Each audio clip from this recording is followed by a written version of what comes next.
Bonjour, nous sommes mardi le 28 juin 2022. Nous méditons l'évangile de Saint Matthieu, chapitre 8, versets 23 à 27. Seigneur, sauve-nous de cette tempête.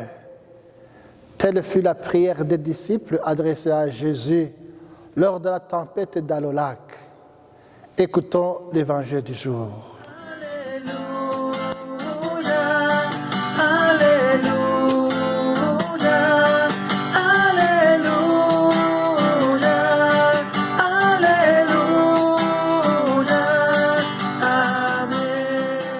En ce temps-là, comme Jésus montait dans la barque, ses disciples le suivirent.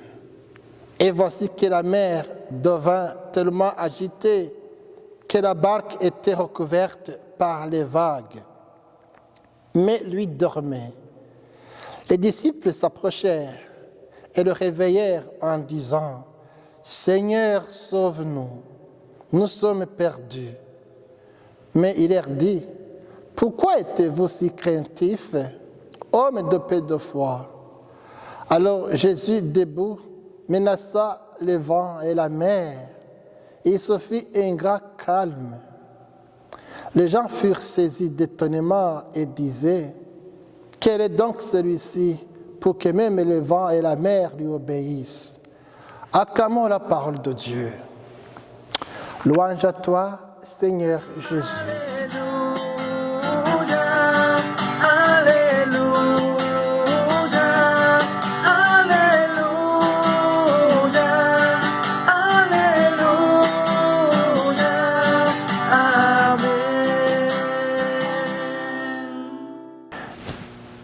Seigneur, sauve-nous de cette tempête. Jésus venait d'enseigner de façon puissante et convaincante. Il venait aussi de guérir des malades et les foules s'oppressaient pour être avec lui. Les disciples étaient bien à l'aise avec lui, en confiance et sereins. Alors ils sont montés dans la barque pour aller de l'autre bord, sans doute épuisés par des semaines de prédication itinérantes.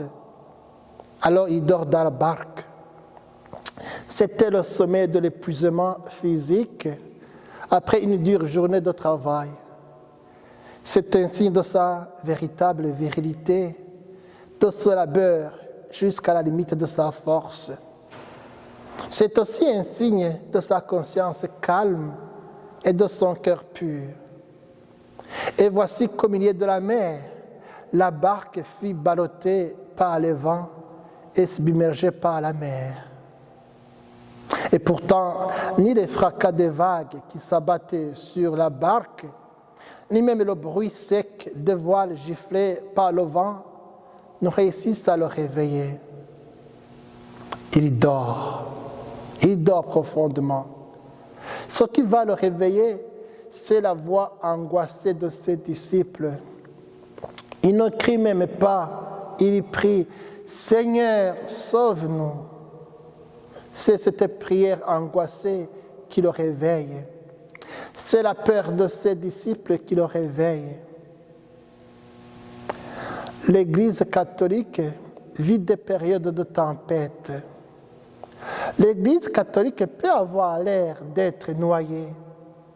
Et certains pensent que le Christ semble négliger la question. C'est une belle opportunité de l'Église de croire que le Christ est Dieu et est capable de la délivrer. Jésus qui peut nous sembler endormi sera réveillé par nos prières. Seigneur, sauve-nous, nous périssons. Qu'il semble dormir ou qu'il soit éveillé, il est le Seigneur du ciel et de la terre, souverain et commandant du vent, de la mer et de la terre, auquel toutes les créatures doivent obéir. Jésus menaça le vent et la mer, et il fit un grand calme. Quel est donc celui-ci pour que les vents et la mer lui obéissent? C'est Jésus le Christ. Rappelons-nous que quand les disciples sont montés dans la barque, la mer était calme. C'est au milieu de la mer que s'est arrivée la tempête. Alors, quelle erreur de penser qu'avec Jésus, la mer est toujours calme. Il y a tellement de gens qui pensent à tort que suivre Jésus est la garantie de ne pas voir la tempête s'abattre sur eux. Mais non, le christianisme, sa tempête, n'existe pas. Une relation à Jésus sans tempête, ça n'existe pas. Non, la foi n'est pas une assurance contre les tempêtes de la vie. Les tempêtes font partie de la vie. Le monde dans lequel nous vivons est un monde plein de tempêtes. Et nous n'avons aucune raison de croire que parce que nous sommes chrétiens, chrétiennes, ces tempêtes ne peuvent pas nous atteindre. Une question. Quelle est cette tempête qui s'abat sur votre petite embarcation? Dans nos vies, il y a toutes sortes de tempêtes qui peuvent s'abattre sur nous. Il y a des tempêtes de doute, des tempêtes de guerre, des tempêtes de maladie, des tempêtes de chagrin, des tempêtes de tentation, des tempêtes de pauvreté, des tempêtes d'inquiétude, des tempêtes de séparation entre amis. Mais alors, que faire face à cette tempête qui s'abat sur nous et qui nous fait expérimenter la peur? Réponse. Regardons Jésus avec foi et sachons que Jésus fait l'impossible quand nous faisons notre possible pour bien vivre dans nos barques agitées. Jésus, il est le maître des choses impossibles.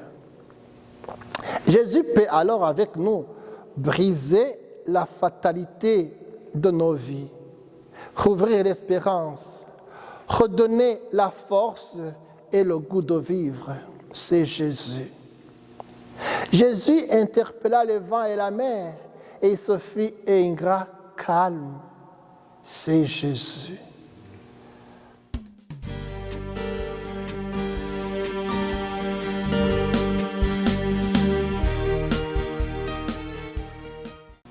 Prions.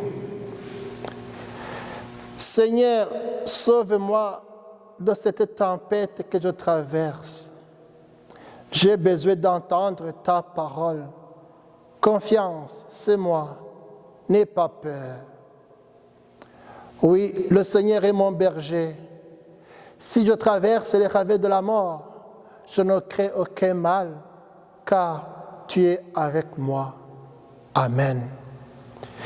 Que Dieu Tout-Puissant vous bénisse, le Père, le Fils et le Saint-Esprit. Amen.